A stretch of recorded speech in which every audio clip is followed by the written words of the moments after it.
This just came out and you are not going to want to miss this. The Federal Reserve just sent a message to the markets, and people are reaching out about this because that message is going to affect your wallet, your retirement, and your monthly cost of living in ways that have not fully been explained yet. We are talking about the inflation fight, the one that was supposed to be wrapping up this year, the one that was supposed to lead to interest rate cuts that millions of retirees were counting on for relief. Well, today I am going to tell you exactly what just happened, what it means for your Social Security check, what it means for your savings, and what you need to know right now to protect yourself. Because this is not just Wall Street news, this is your news. This lands directly in your home, in your bills, in your grocery store, and in your pharmacy. So stay with me today. We are going to go through all of it together, step by step. And if you find this kind of information helpful, please hit that subscribe button right now so you never miss an update. I will keep you updated as this story continues to develop. But right now, let me tell you what is happening and why the markets are reacting so strongly to what the Federal Reserve just signaled. All right, let us start at the beginning so everyone is on the same page.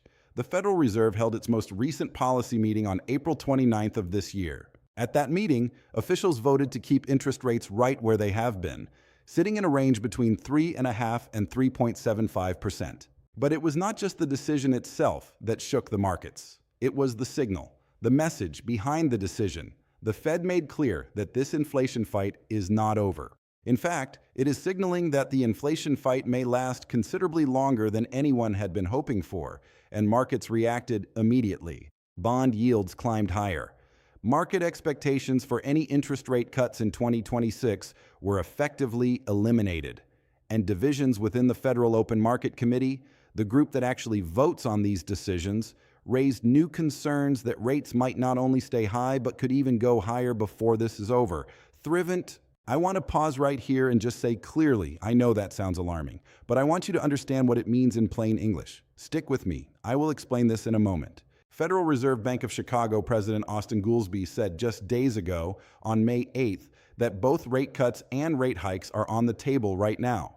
He said he does not see how anyone can look at the current situation and view rate cuts as the only possible option. Now that is a significant shift in tone. And people across this country, especially seniors and retirees on fixed incomes, need to understand why that shift is happening. Here is the core reason. Inflation is simply not cooling fast enough. The Bureau of Economic Analysis released the March 2026 Personal Consumption Expenditures Report, which is the Fed's preferred way to measure inflation, and it showed headline inflation running at 3.5%. That is up from 2.8% in February. 3.5%. Remember, the Federal Reserve's target is 2%. So inflation is not just above target. It is running nearly double what the Fed wants to see. A big reason inflation is staying so stubborn right now comes down to energy prices. Rising energy prices are adding fresh pressure at a time when the Federal Reserve was hoping to see clearer signs of cooling. Credit cards, personal loans, and auto financing could remain expensive for longer than expected. And here is the thing about energy prices that matters most for seniors and retirees. It is not just what you pay at the gas pump, though that is real and painful enough. Energy costs ripple into everything. They affect the cost of food shipping and delivery. They affect what grocery stores charge on the shelf. They affect your heating bill and your electric bill. And right now, energy prices are elevated because of ongoing conflict in the Middle East involving Iran. Oil prices are up nearly 80% since the start of 2026, and the broad commodity index is now above the pandemic period high set in 2022. That is not a small number. That is a historic surge. And it is feeding directly into the inflation numbers that are keeping the Federal Reserve from cutting rates. About 1/3 of American consumers are spontaneously mentioning gasoline prices when asked about their financial situation right now. Roughly 30% are also citing tariffs. Consumers continue to feel buffeted by cost pressures, led by soaring prices at the pump. 1/3. That means when ordinary people were simply asked how they feel about their finances right now, 1 out of every 3 of them immediately brought up what they are paying for gas. That tells you everything. And the numbers confirm how widespread this feeling is. The The University of Michigan's Consumer Sentiment Index dropped to a record low of 48.2 in early May 2026, missing expectations and falling below April's already historic low of 49.8. The current conditions component declined about 9%, driven by growing concerns over high prices affecting personal finances. This is the lowest reading ever recorded in the survey's history going back over 7 decades. Lower than during the Great Recession, lower than during the pandemic, lower than during the 2022 inflation surge. Let that sink in for a moment. The way Americans are feeling about their financial situation right now is historically low, worse than any point most of us can remember. And for seniors on fixed incomes, on Social Security, on SSDI or SI, the squeeze is especially real because you cannot just go out and get a second job to cover the difference. Your income is set, but your costs keep climbing. I want you to know that your feelings about this are valid. The data confirms what you are experiencing every single day when you go to the store or open your mail. I will keep you updated on all of this. But right now, let me explain what the markets are actually doing in response to all of this and why it matters for you even if you are not a stock market investor. Stocks actually rallied strongly in April, with the S&P 500 rising over 10% in a single month, the largest monthly gain since the COVID-19 vaccine launch in November 2020. Roughly 84% of reporting companies beat earnings expectations. Now, you might be wondering, if things are so difficult for regular people, why are stock markets going up? That is a really fair question, and the answer actually matters for your retirement accounts. The stock market rally came largely because many large corporations are posting strong profits right now. Business earnings have been beating expectations, so investors have been buying stocks. But here is the important nuance. Shorter-dated Treasury yields rose as market expectations for further interest rate cuts in 2026 were effectively eliminated. Bond markets are pricing in no rate changes for the rest of this year and well into 2027. What that means in plain language is this. The bond market, which tends to be the more cautious and realistic part of the financial world, is telling you directly that rate relief is not coming this year. And for people who have money in savings accounts, CDs, or money market funds, that picture is a mixed one. Those who were smart enough to lock in longer-term CDs at higher rates are in a better position. But for others who are relying on short-term cash instruments, yields may not offer the kind of return that keeps pace with inflation. If your savings account is earning less than 3.5% right now, and inflation is running at 3.5%, you are essentially treading water at best. And that is one of the quiet ways that this longer inflation fight is eroding retirement security, not in one dramatic moment, but slowly, steadily, every month. Now, here is something I want to make sure you understand about what is happening with the Federal Reserve itself as an institution right now, because this is important. Jerome Powell, who has led the Federal Reserve for years, is transitioning out of the chairmanship. Kevin Warsh, nominated by President Trump, has been advancing through the Senate confirmation process. The next FOMC meeting, which would be Warsh's first as chair, is scheduled for June 16th and 17th. In what may have been Powell's final meeting as chairman, the rate-setting committee voted to hold the benchmark funds rate in a range between 3.5% and 3.75%. The meeting was unusually divided, with 4 dissenting votes, highlighting the potential for more policy uncertainty ahead. 4 dissents. That is significant. It means there is real disagreement inside the Federal Reserve right now about which direction rates should go.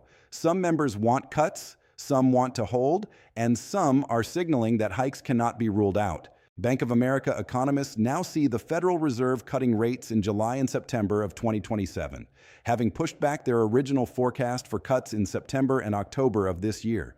They said they no longer expect the Fed to cut rates at all in 2026. And they are not alone. Analysts at research firm LH Meyer said they took their forecast for a Fed rate cut in 2026 completely off the table. Futures markets currently put negligible odds on a rate cut this year and foresee the current federal funds rate range prevailing through the rest of the year. This is the clearest signal the markets have sent all year. The professionals who track this for a living are saying the same thing across the board. Rates are staying high. Inflation is staying stubborn. And the fight is going to be longer than anyone told you at the start of 2026. I will keep you updated. But right now, let me talk to you about what all of this means specifically for your retirement costs. because that is what matters most for the people watching this channel. Let us talk about your Social Security check first. In 2026, beneficiaries received a 2.8% COLA increase, but many seniors quickly realized the extra money barely made a difference once real-world expenses kicked in. More than 1/4 of that entire COLA increase was effectively wiped out by higher Medicare premiums alone, according to the Center for Retirement Research at Boston College. 1/4 of your raise, gone, before you even get to the grocery store, before you fill a prescription, before you pay a utility bill. Just the Medicare premium alone took 1/4 of the extra money that was supposed to help you keep up with rising costs. The standard monthly Medicare Part B premium climbed to $202.90 in 2026, up from $185 in 2025. For many seniors living on Social Security, that increase immediately reduces monthly retirement income. And with the Federal Reserve keeping rates elevated and inflation staying above 3%, there is no mechanism in place to slow these cost increases down anytime soon. When premiums, deductibles, and drug prices rise simultaneously, the combined effect can wipe out an entire COLA increase. This leaves seniors with less purchasing power at a time when food, housing, and utilities are also becoming more expensive. Many retirees are now being forced to make difficult choices about which expenses to prioritize.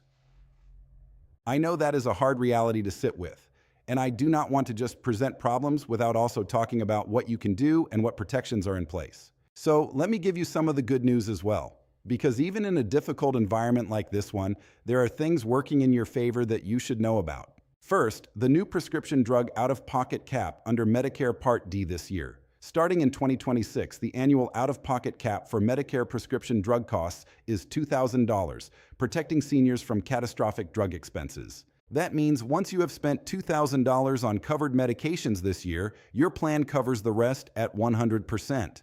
If you take multiple medications for chronic conditions, that protection could be genuinely meaningful for your annual budget. Second, there are energy assistance programs available right now. The Low-Income Home Energy Assistance Program, known as LIHEAP, provides financial help with heating and cooling costs for eligible households on fixed incomes. With energy prices at elevated levels due to the geopolitical situation, that program is more relevant right now than it has been in years. It is worth checking your eligibility if you have not already. Third, if you are not already enrolled in a Medicare savings program, it is worth checking. These programs can help cover Part B premiums and other out-of-pocket costs for qualifying seniors. Millions of older Americans are leaving thousands of dollars in government benefits unclaimed every year. From food support to home repair grants, these programs can dramatically reduce monthly expenses for those on fixed incomes. So please, take the time to check what you qualify for. Reach out to your local Social Security office or your state's Department of Aging. These resources exist specifically for people in your situation. And now let me close with a broader thought about what to do when things feel this uncertain, because I think it matters just as much as the numbers. The markets are reacting. The Federal Reserve is signaling a longer fight. Inflation is running higher than expected. Consumer confidence is at historic lows. But here is what I also know. Market volatility can be unsettling, but it does not change the long-term role of a disciplined financial plan. Maintaining a balanced approach rather than reacting to short-term events can help keep your plan on track. That same principle applies whether you are managing a retirement portfolio or simply managing a household budget on a fixed income. Do not panic, do not make dramatic changes based on fear, but do stay informed, do review your expenses, do check your benefits eligibility, and do keep watching so I can keep you updated on every development as it comes out. If this video helped you today, please share it with someone you love who is on Social Security or living on a fixed income. They deserve to have this information too. Subscribe if you have not already. Hit that notification bell and know that this channel is here for you, dedicated to bringing you clear, honest updates on everything that affects your retirement and your benefits. Thank you for being here with me today. You matter, your retirement matters, and I will see you in the next update very soon.